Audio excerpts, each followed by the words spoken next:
I left my job.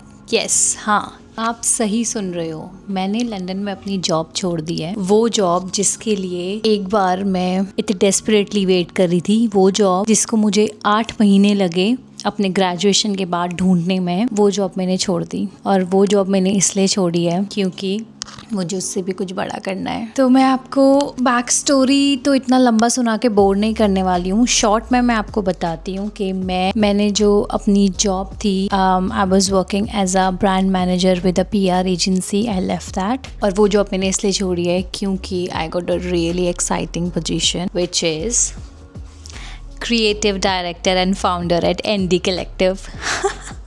Yes, ND Collective is my startup. तो जिसको नहीं पता है, मैं हूँ दीशु और मेरे हस्बैंड हैं निशु, निशाद। हम दोनों लंदन में रहते हैं। हम 2023 सितंबर में लंदन आए थे। मैं अपनी मास्टर्स डिग्री के लिए आई थी, फैशन कम्युनिकेशन। और मैं हमेशा से ये चाहती थी कि मैं यहाँ पे पढ़ाई करने के बाद अपना काम स्टार्ट करूँ। लेकिन जब आप लंदन आते हो, आपको रियलिटी हिट होती है, इतना एक्सपेंसिव है, अभी नेक्स्ट कैसे चलेगा। ऑल्दो हम अपनी सेविंग में थे, तो कुछ हमने 8-9 महीने अपनी सेविंग्स से काटे हैं। उसके बाद तो मुझे सामने से एक ऑफ़र आया था सेल्फ्रिजेस में पार्ट टाइम जॉब का, तो मैंने वो मना नहीं किया। और उसके बाद निशु को बहुत डिफ़िकल्टी हुई थी जॉब ढूंढने में यहाँ पे, क्योंकि वो मेरे डिपेंडेंट आए हुए थे। लेकिन फिर भी फ़र्स्ट ईयर हमने बहुत अच्छे से, मैं सर्वाइव किया नहीं बोलूँगी, हमने बहुत अच्छे से फ़र्स्ट ईयर निकाला है। हाँ, ऑलरेडी प्रेप होके आए थे, हमें पता था इतना खर्चा आने वाला है और जॉब मिलने में भी हमें टाइम लगने वाला है। कॉलेज के बाद ट्राई किया कि मैं एक अपने कोर्स से रिलेटेड कोई जॉब लेती हूँ, क्योंकि सेल्फ्रिजेस में मैं एज अ सेल्स एसोसिएट काम कर रही थी। वो काम भी मुझे बहुत अच्छा लगा, मेरे बहुत अच्छे फ्रेंड्स बने, अभी तक वो मेरे फ्रेंड्स हैं।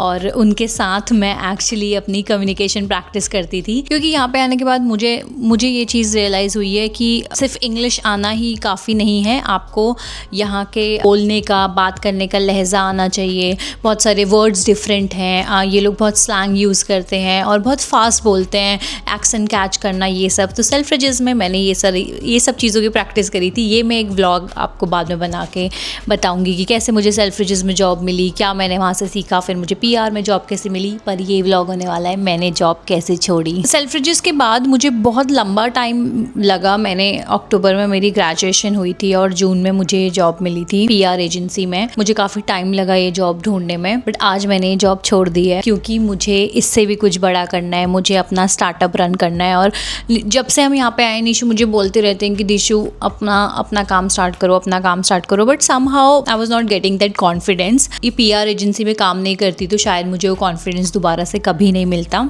वहाँ काम करने के बाद मुझे कॉन्फिडेंस आया कि हाँ, मैं अपना काम कर सकती हूँ, क्योंकि इंडिया में भी मैं अपना ही काम कर रही थी। मैंने ये रियलाइज़ करा है कि थोड़ी बहुत चीज़ें डिफरेंट है, लेकिन इतनी मुश्किल नहीं है यहाँ पे काम करना और वहाँ पे काम करना। वहाँ पे काम करना मुझे थोड़ा इजी लगता है इंडिया में, क्योंकि इंडिया में बहुत लोग, गलत बात है लेकिन बहुत लोग रूल्स एंड रेगुलेशंस फॉलो नहीं करते हैं, तो इसलिए हमारा काम ज़्यादा इजी हो जाता है इंडिया में। यहाँ पे रूल्स बहुत टाइट हैं, तो इसीलिए थोड़ी डिफ़िकल्टी आती है। लेकिन आई प्रिफर रूल्स में काम करना, क्योंकि मैं बहुत ऑर्गेनाइज रहना पसंद करती हूँ और मेरे टिक टिक टिक टिक ऐसे टिक्स कंप्लीट होते हैं, तो वो मुझे काम करना बहुत अच्छा लगता है। ऐसे काम करना मुझे बहुत अच्छा लगता है। इन शॉर्ट मैं आपको बताती हूँ, अब मैंने अपना एक स्टार्टअप खोला है ND कलेक्टिव, जिसका नाम मेरे हस्बैंड निशाद ने सजेस्ट किया है और मुझे नाम बहुत अच्छा लगा। निशु ने और भी मुझे ऑप्शंस दिए थे, बट ND कलेक्टिव मुझे इसीलिए अच्छा लगा क्योंकि N is the initial of his name, Nishad, D मेरे नाम का इनिशियल है, और इसका जो हिंदी मतलब है वो है नव दृष्टि, which is new vision. And collective इसीलिए क्योंकि ये हम दोनों का एक कलेक्टिव काम है, और इसीलिए भी क्योंकि इससे पहले हम डिसाइड नहीं कर पा रहे थे कि हम इवेंट्स करें, हम कैंपेन्स करें, हम क्या करें। अभी जुलाई में मैंने जब कार्डिफ ट्रैवल करा, जब भी मैं ट्रैवल करती हूँ मेरे दिमाग के सब कुछ अंजर पंजर तार सब खुल जाते हैं। और जब मैं ट्रैवल कर रही थी, मैं सोचते हुए जा रही थी अपने बिज़नेस का कि हम क्या कर सकते हैं, कैसे कर सकते हैं। वैसे मैं इतना ज़्यादा एस्ट्रोलॉजी में बिलीव नहीं करती हूँ, लेकिन एक बार बहुत पहले जब मैंने फर्स्ट टाइम अपनी जॉब छोड़ी थी अपना ही बिज़नेस स्टार्ट करने के लिए, तो हम किसी एस्ट्रोलॉजर से मिले थे और फर्स्ट उन्होंने बोला था तुम बाहर जाने वाली हो। तो मुझे लगा था शायद मैं हल्द्वानी से दिल्ली गई हूँ, तो इसीलिए ये ऐसे दिखा रहा है मेरी कुंडली में कि मैं बाहर जाने वाली हूँ। सेकेंड, उन्होंने मुझे बोला था कि मैंने उनको बोला मुझे फ़ैशन में कुछ करना है, तो उन्होंने बोला तुम फ़ैशन में कभी कुछ नहीं कर पाओगी, तुम हमेशा कम्युनिकेशन या पीआर फील्ड में ही करो, उससे मिला के करो, जो किस्मत है उसमें फ़ैशन में कभी भी सक्सेस नहीं लिखी है, तो तुम एंड में पीआर में ही आओगे। और हुआ भी मेरे साथ यही कि मुझे पीआर के बारे में कुछ नहीं पता था, फिर मैं दिल्ली गई और समहाउ मैं पीआर इंडस्ट्री में आ गई, मैंने पीआर स्टार्टअप खोल दिया। फिर मैं यहाँ पे आई थी, मैं फ़ैशन स्टाइलिंग करने आना चाह रही थी, लेकिन जो मेरी प्रोफेसर है ड्यूरिंग द इंटरव्यू उन्होंने मुझे बोला कि तुम फ़ैशन कम्युनिकेशन कर लो। फिर फ़ैशन कम्युनिकेशन के बाद मुझे लगा मैंने कोर्स तो फ़ैशन पीआर कर लिया है, लेकिन मैं जॉब फिर भी फ़ैशन इंडस्ट्री में ही लूँगी। और मैंने इतनी जॉब्स ढूंढी, आई थिंक इसलिए भी मुझे 8 महीने लगे, क्योंकि मैं पीआर एजेंसीज़ में जॉब ही नहीं ढूंढ रही थी। ऐसा कुछ हुआ कि एक हाउस ऑफ सीबी यहाँ पे ब्रांड है, मैंने उनको एज अ स्टाइलिस्ट भेजा था, उन्होंने बोला स्टाइलिस्ट की पोजीशन नहीं है, पीआर की पोजीशन आप अप्लाई करना चाहते हो। उस दिन मुझे रियलाइज़ हुआ कि मे बी ये पीआर ही लिखा हुआ है मेरी किस्मत में, तो मैंने पीआर के लिए अप्लाई किया। और जब मैंने पीआर के लिए अप्लाई करना स्टार्ट किया, with in 1 month I got that PR job. तो अभी भी जब मैं सोच रही थी कि एनडी कलेक्टिव को मैं पीआर एजेंसी ना बना के मैं इसको कुछ अलग बनाती हूँ, मैं इसे क्रिएटिव एजेंसी बनाती हूँ, मैं इसे इवेंट एजेंसी बनाती हूँ, मैं इसे कैंपेन रन करवाऊँगी, ये मैंने बहुत सारे आइडियाज़ सोचे। मैं जनवरी से बस यही सोच रही हूँ कि मैं क्या करूँगी, लेकिन मैं पीआर नहीं सोच रही हूँ। कुछ भी नहीं काम बना, सब उल्टा फुल्टा। ये बैठ के किसी और दिन स्टोरी सुनाऊंगी, सब गलत हो रहा था, कुछ नहीं हो रहा था, अपॉर्चुनिटीज़ नहीं आ रही थी। मैंने अपने भाई से भी बात करी कि मैं क्या करूं। उसने मुझे बोला कि तेरे हाथ में, अगर तुझे ओवर लगेगा तो मत करना, क्लाइंट से काम मत लेना। तो मैंने कहा हाँ, मैं डर क्यों रही हूँ, सब कुछ मेरे हाथ में ही तो है। अगर मैं अपना काम स्टार्ट कर रही हूँ तो ये मेरे हाथ में होगा ना कि मैं क्या काम करूँ। अगर मुझे बहुत ओवरवेल्म लग रहा है तो मैं ड्रॉप भी कर सकती हूँ। तो वहाँ से मुझे थोड़ा सा कॉन्फिडेंस आया। मैंने और भी बहुत लोगों से बातें करी, मैं निशु से भी डिस्कस किया, और निशु तो हमेशा से मुझे बोलते थे कि पीआर एजेंसी ही खोलो आप अपनी। फिर जब मैं कार्डिफ ट्रैवल करी थी तो मैंने ऐसे ही अपने मेंटली सारा प्लान बनाया और मुझे वो सोच के बहुत अच्छा लगा। तो अभी आज मेरी वेबसाइट डिज़ाइनर से कॉल है और अब हम पूरा जो मॉडल है वो रीफ्रेज कर रहे हैं। Now it's going to be PR agency, लेकिन पीआर एजेंसी भी ऐसे नहीं कि I am gonna take all the clients, all the brands. अपनी पीआर एजेंसी के थ्रू जितने भी उत्तराखंड के ब्रांड्स हैं, उत्तराखंड के स्टार्टअप ओनर्स हैं, all over the world, no matter वो इंडिया में रहते हैं, वो स्पेन में रहते हैं, वो यूएस में रहते हैं, ऑस्ट्रेलिया, कनाडा, वो कहीं भी रहते हैं, अगर उनको यूके मार्केट में लॉन्च करना है, ND collective is going to help them. तो ये हमारा एक स्पेसिफिक है कि हम उत्तराखंड के ब्रांड्स को यूके मार्केट में लॉन्च करने में हेल्प करेंगे। वैसे मैं स्पेसिफिक उत्तराखंड इसलिए बोल रही हूँ क्योंकि जब से मैंने इन्फ्लुएंसिंग स्टार्ट करी है तो मैंने देखा है उत्तराखंड में इतना ज़्यादा अवेयरनेस आ चुकी है, अभी लोग इतना कुछ नया नया क्रिएटिव स्टार्ट कर रहे हैं, तो मैं उनको अपने प्लेटफॉर्म के ज़रिए हेल्प करना चाहती हूँ।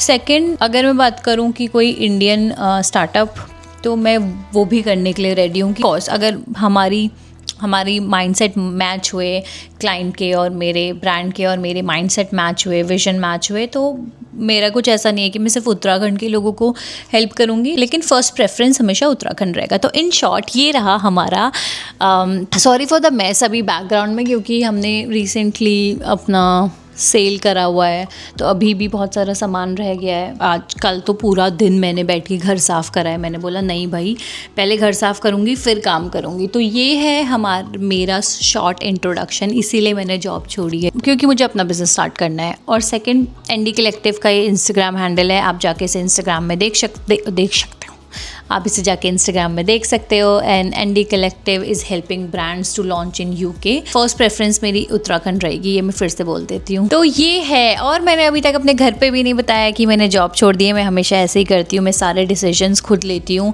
अगर मुझे लगता है कि अगर मेरी गट फीलिंग स्ट्रांग आ रही है कि दिशु तुझे ये करना है, तो मैं कर लेती हूँ। मैं इतना ज़्यादा नहीं सोचती हूँ, क्योंकि मैं 4 लोगों से पूछूंगी, वो मेरा माइंड डाइवर्ट करेंगे, उनको नहीं पता ना मेरा विजन कहाँ तक जा रहा है। तो वो अपने हिसाब से, अपनी समझ के हिसाब से मुझे बताएंगे, तो मुझे नहीं वो सुनना होता है। मुझे पता है कि मैं कितनी कैपेबल हूँ, मैं क्या कर सकती हूँ, मैं कितना लंबा खींच सकती हूँ और किस चीज़ में मैं बेस्ट हूँ। तो इसलिए मैं सारे डिसीजंस ट्राई करती हूँ कि मैं खुद ही लूँ। इससे पहले भी जब मैंने अपना फर्स्ट स्टार्टअप इंडिया में जो स्टार्ट किया था, उस टाइम पर भी मैंने अपने घर पे नहीं बताया था कि मैंने जॉब छोड़ दिया, और जब मैं घर गई थी और हमारा 1-2 क्लाइंट्स आ गए थे तब मैंने बताया था मैंने जॉब छोड़ दिया, मैं अपना बिजनेस रन कर रही हूँ अभी भी। आई थिंक इस वीडियो के थ्रू अगर वो मेरा यूट्यूब वीडियो देखते हैं तो उनको पता चलेगा कि मैंने जॉब छोड़ दी है। अब मैं बहुत अच्छा फील कर रही हूँ, कभी कभी लो भी फील कर रही हूँ, क्योंकि आपको पैसे चाहिए होते हैं एंड ऑफ द डे। तो आज मेरी वेबसाइट डिज़ाइनर से कॉल है। विद इन 1 वीक हम लोग अपनी वेबसाइट लॉन्च करने वाले हैं। मैं उनको बोलूँगी कि जितनी बनी है लॉन्च कर दो, और बैक एंड में हम लोग चेंजेस करते जाएंगे। अगस्त में मेरा प्लान है कि मैं क्लाइंट्स पिच करना स्टार्ट करूँगी और आपको अपनी जर्नी में साथ लेके चलूँगी कि कैसे हम लोग ब्रांड पिच कर रहे हैं और कितने ब्रांड्स आ गए हैं, क्या मैं काम कर रही हूँ, कैसे मैं काम कर रही हूँ, ये सब आप देखोगे और इस जर्नी में आप भी मेरे साथ साथ चलने वाले हो।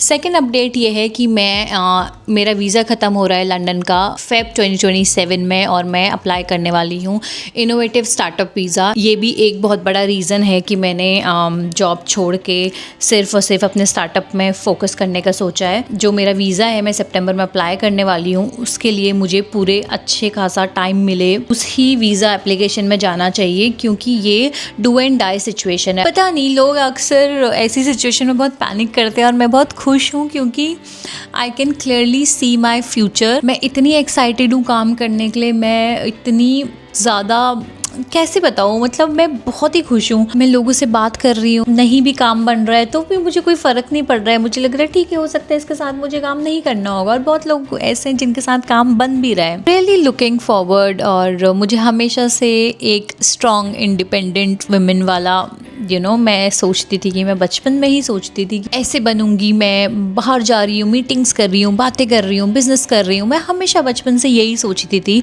मैं आज वो लाइफ जी भी रही हूँ और मुझे बहुत अच्छा लग रहा है दोस्तों। मुझे बहुत अच्छा लग रहा है कि मैंने अपनी जॉब छोड़ दी और मेरे सर से एक बोझ हट गया है।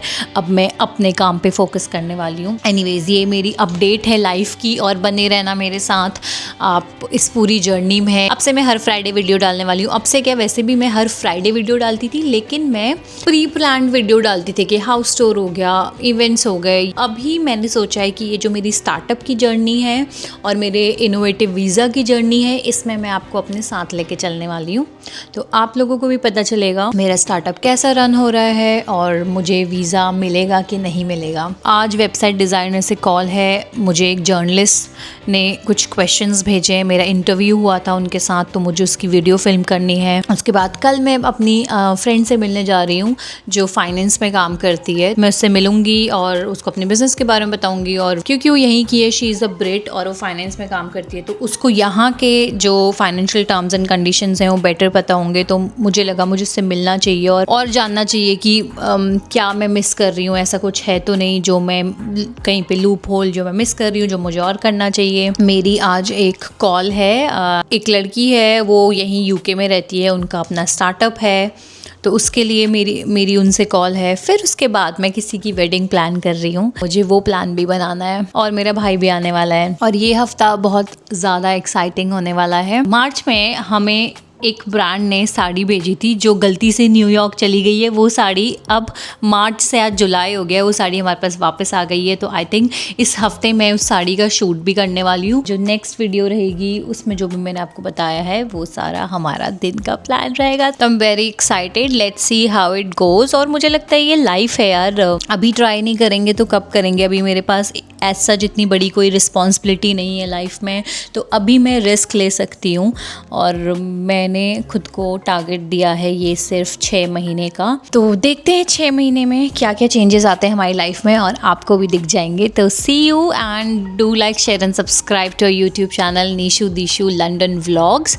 इसके बाद वाले सारे वीडियोज़ हमारे आने वाले हैं weekly vlogs and live updates. तो जो मेरी लाइफ में हो रहा है वो सब आपको अपडेट मिलता रहेगा। तो सी यू, एंड बहुत सारी अपनी विशेस भेज देना मेरे नए बिजनेस के लिए। Thank you.